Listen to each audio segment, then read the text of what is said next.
Graça e paz. Vamos continuar as nossas leituras que estamos fazendo na primeira carta aos Tessalonicenses, capítulo 5, versículos 25 ao 28. Nós hoje vamos finalizar esta carta, mas vamos continuar na segunda. Irmãos, orai por nós, saudai todos os irmãos com ósculo santo. Conjuro-vos pelo Senhor, que esta epístola seja lida a todos os irmãos. A graça de nosso Senhor Jesus Cristo seja convosco.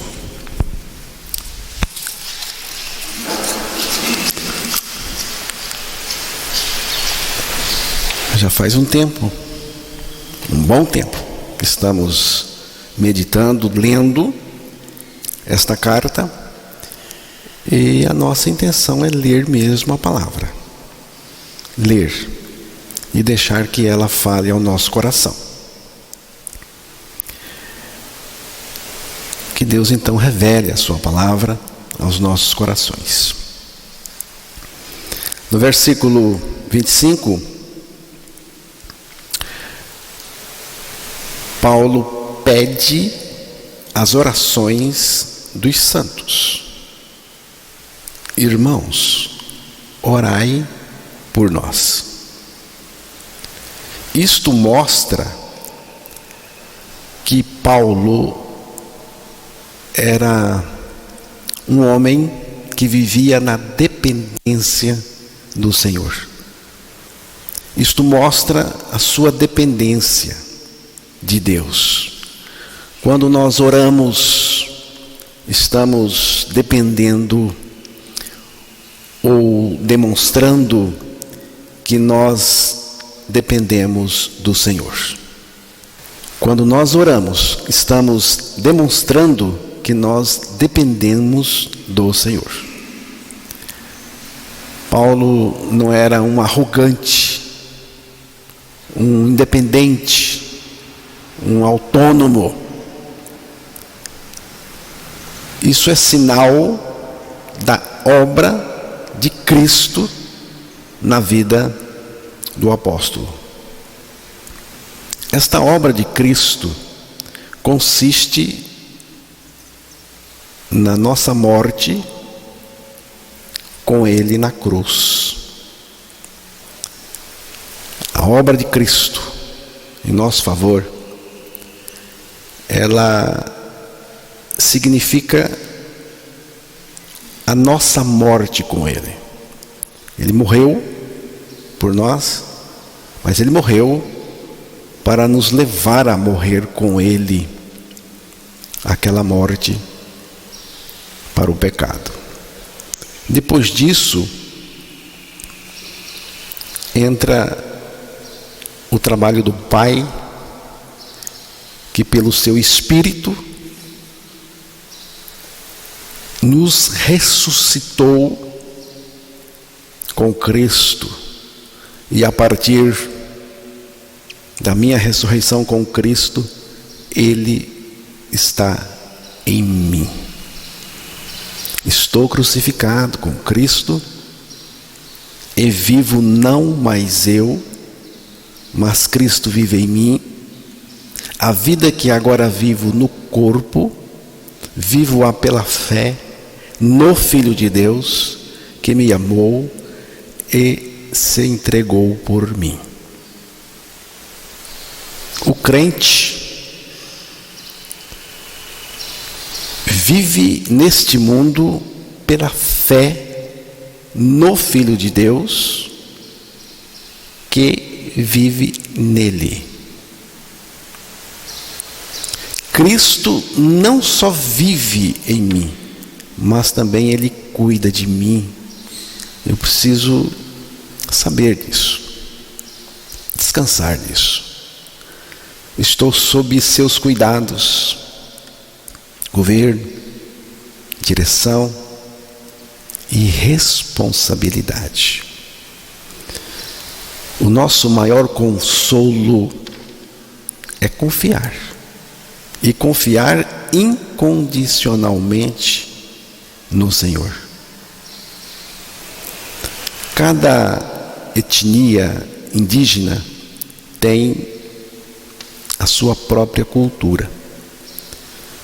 Algumas mulheres indígenas usam uma espécie de mochila a tiracolo, na verdade uma espécie de tipóia para carregar as suas crianças de colo por toda parte. A criança fica com acesso ao peito quando quiser mamar. Assim, a mãe continua seus afazeres normalmente. A direção é da mãe.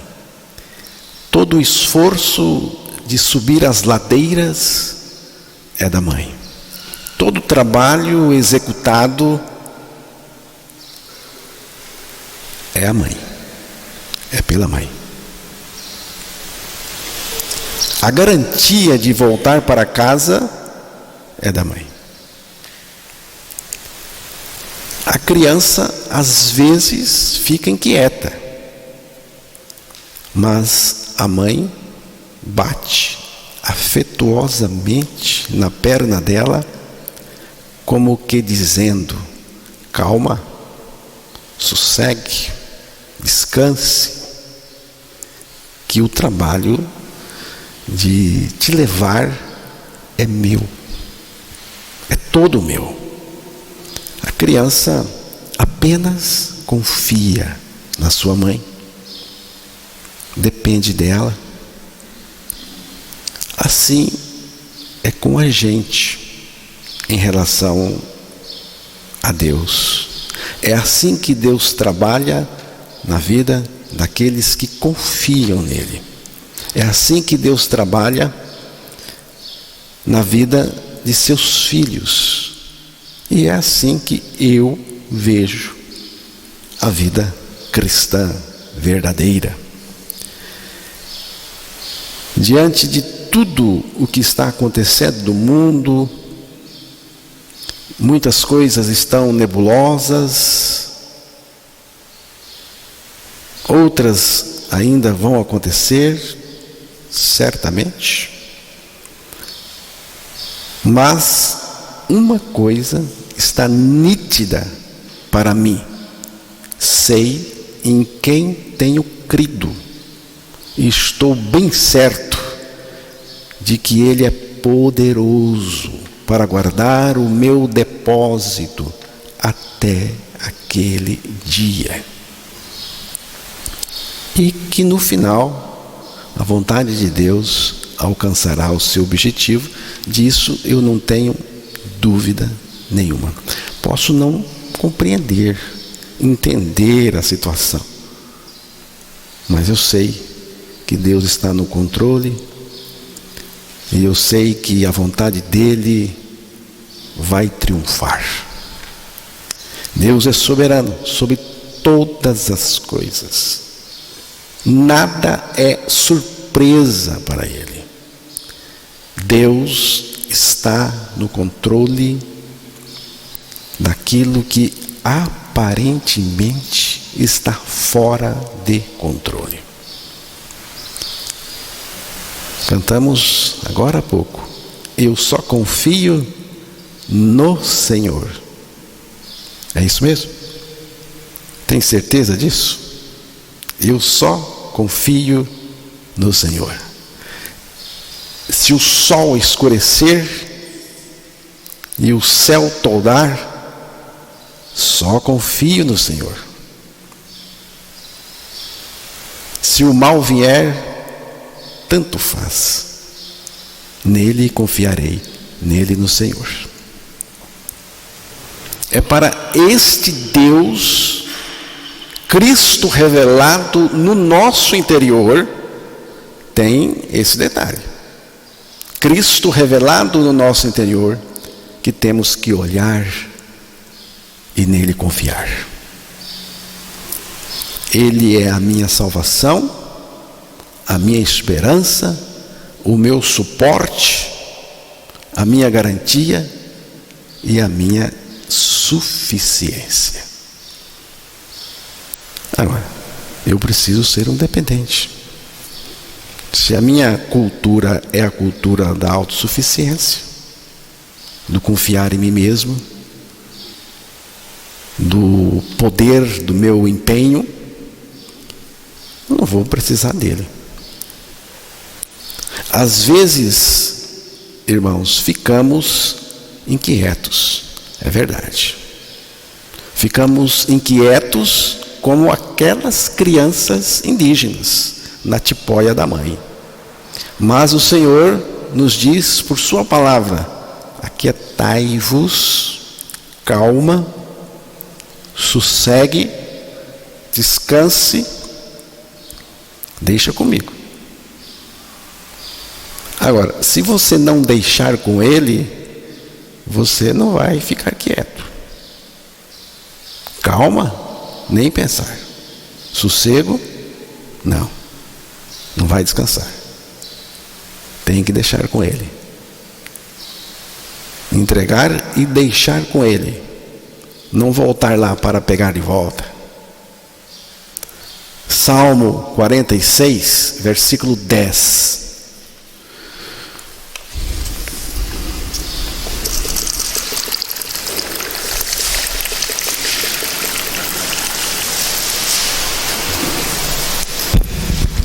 Aquietai-vos e sabei que eu sou Deus. Sou exaltado entre as nações, sou exaltado na terra. Aquietai-vos e sabei que eu sou Deus. Serei exaltado entre as nações. Serei exaltado sobre a terra. Então, onde é que você está? Na tipóia de Deus? Está confiando? Paulo era um homem que vivia na dependência do Senhor. É isso que ele está demonstrando quando ele pede a oração dos santos. A falta de oração é uma nítida evidência de que nós não dependemos do Senhor, que nós achamos que estamos no controle, na direção, apenas achamos. A oração, irmãos, significa que nós precisamos dele. Sem ele, nós estamos ralados. Em seguida, Paulo pede que todos os irmãos se cumprimentem com ósculo santo. Saudai todos os irmãos com ósculo santo. É o versículo 26. Ósculo é beijo. Na época, era a maneira de se cumprimentar. Ainda hoje, certos países mantêm esse costume, mas é bom saber que não é algo ensinado como obrigatório. Há outros meios de cumprimentos nas Escrituras. Na sequência, de forma solene, o apóstolo Paulo ordena que esta epístola, esta carta, seja lida em voz alta nas igrejas. Estamos fazendo isso. Estamos lendo. Não só esta carta. Versículo 27 pode ser lido aí novamente. Conjuro-vos pelo Senhor que esta epístola seja lida a todos os irmãos. Conjuro-vos pelo Senhor. Eu ordeno pelo Senhor. Não é algo de mim. O Senhor quer isso. Eu ordeno pelo Senhor que esta carta, esta epístola, seja lida a todos os irmãos. Aqui devemos observar pelo menos 3 pontos que eu gostaria que você observasse. Paulo dá à epístola, à carta, autoridade de palavra de Deus. Ela é a palavra de Deus. Não contém a palavra, ela é a palavra de Deus. Segundo ponto, é para todos os cristãos, para todos os irmãos, e não apenas para alguns, ou para um grupo privilegiado. Não, a palavra de Deus é para todos.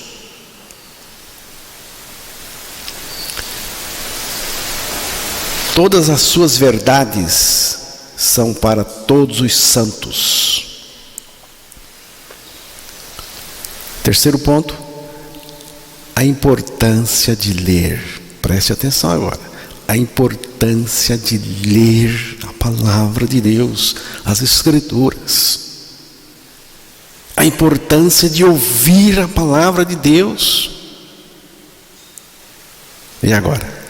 A importância de se reunir para estudar a palavra. E a importância de pregar a palavra. Guarde bem isso. É muito importante ler a palavra. É muito importante você ouvir a palavra.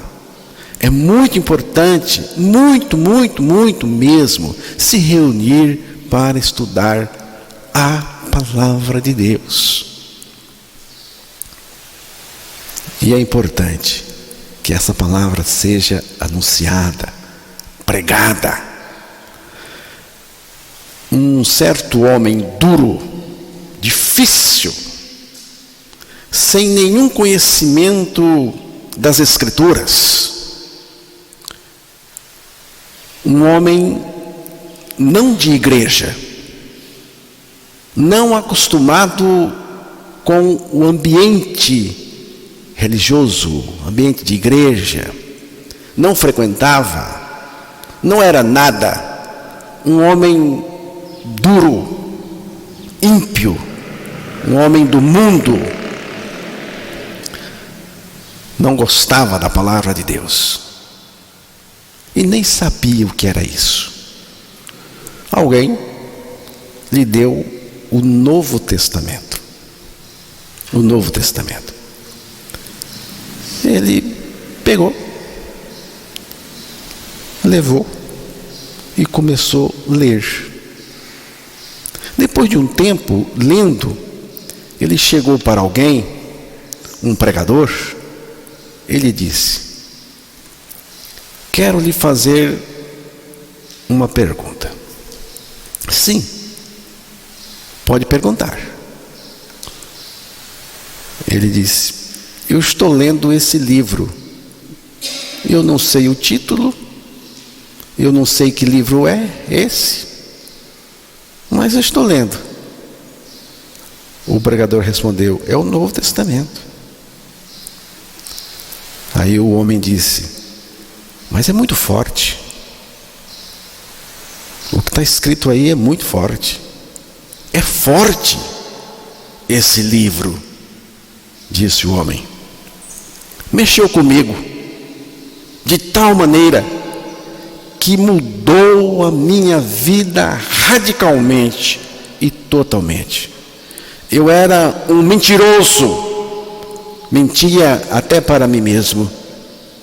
estava envolvido com tantas coisas pecaminosas, terríveis, e eu gostava delas. Mas isso tudo sumiu de mim. Quando eu percebi, isso sumiu de mim. Sabe uma coisa? Disse o homem. Parece que eu não sou eu mais. Parece que eu morri e tem outra pessoa vivendo em mim. E esta palavra continua falando comigo, continua tratando comigo, mexendo comigo de uma maneira irresistível. Eu não resisto. Eu não sei mais viver sem suas leituras. Eu não sei mais viver sem ouvir essas palavras.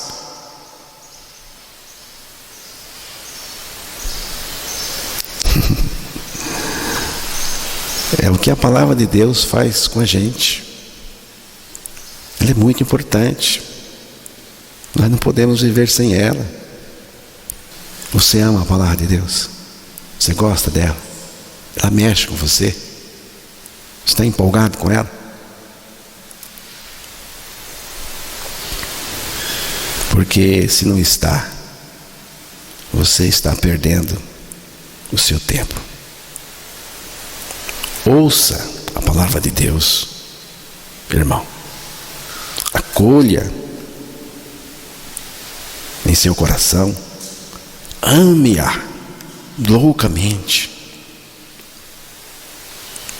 E tente passar o Evangelho para as pessoas que estão próximas de você da maneira melhor, maneira possível.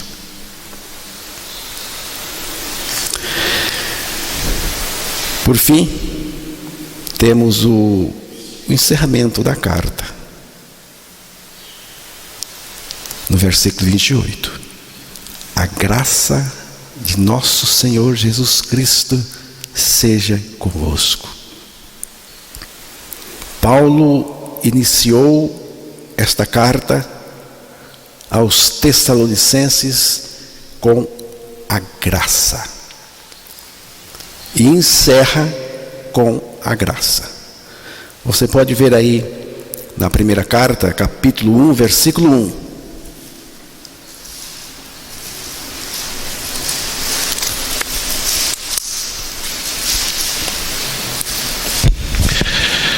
Paulo, Silvano e Timóteo, a igreja dos Tessalonicenses, em Deus Pai e no Senhor Jesus Cristo, graça e paz a vós outros. Assim ele iniciou. Graça e paz a vós outros. E ele encerra dizendo: a graça do nosso Senhor Jesus Cristo seja convosco. Para Paulo, irmãos, o cristianismo é graça, do princípio ao fim. Se tiver a graça, tem tudo. Se não tiver a graça, você não tem nada. A graça vem antes da criação do mundo e continua depois dele. Você sabia? Antes da criação do mundo, nós já temos a graça. Segunda carta a Timóteo, capítulo 1, versículo 9 e 10.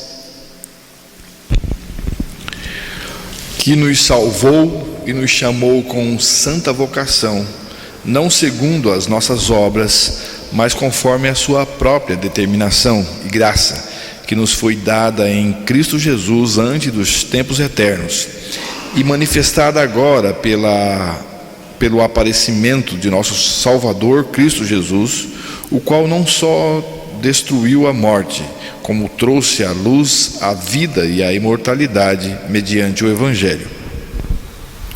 O mundo não tem graça, tem desgraça. Graça é o assunto mais desconhecido por toda a humanidade. O descanso na graça é algo muito raro. A graça está ligada ao pecado. É antes dos tempos eternos. Mas o pecado não é antes dos tempos eternos. Você viu no texto que Paulo disse que a graça, ela é antes dos tempos eternos. E a graça, nós sabemos que está ligada ao pecado. Mas o pecado não é antes dos tempos eternos. Como entender isso? Pois é a graça maravilhosa de Deus. É preciso o aparecimento da doença para depois descobrir o remédio. É assim no mundo. Teve que aparecer a Covid, o vírus, para trabalhar uma vacina. Mas Deus é diferente. Deus providenciou o remédio antes da doença. É a graça. Quando o homem pecou, Deus já tinha a solução para o pecado. Não ficou correndo atrás, não. Ele já tinha a solução pronta. Deus providenciou a nossa salvação antes que estivéssemos perdidos. Esse Deus é maravilhoso demais, grande, tremendo. A beleza desta graça é que tudo o que Deus tem para nós, Ele já pré-ordenou antes da fundação do mundo, para que nós tivéssemos todos esses benefícios que temos hoje em Cristo. Por isso Jesus veio. Não é possível Deus pegar uma pessoa e deixá-la no meio do caminho. Não. A graça salva e sustenta a pessoa do começo ao fim. Então, irmãos, que a graça de nosso Senhor Jesus Cristo seja com todos nós, comigo, com vocês. E a graça é antes de tudo e continua depois de tudo. Porque em Apocalipse, capítulo 22, versículo 21, o último versículo, a graça está lá.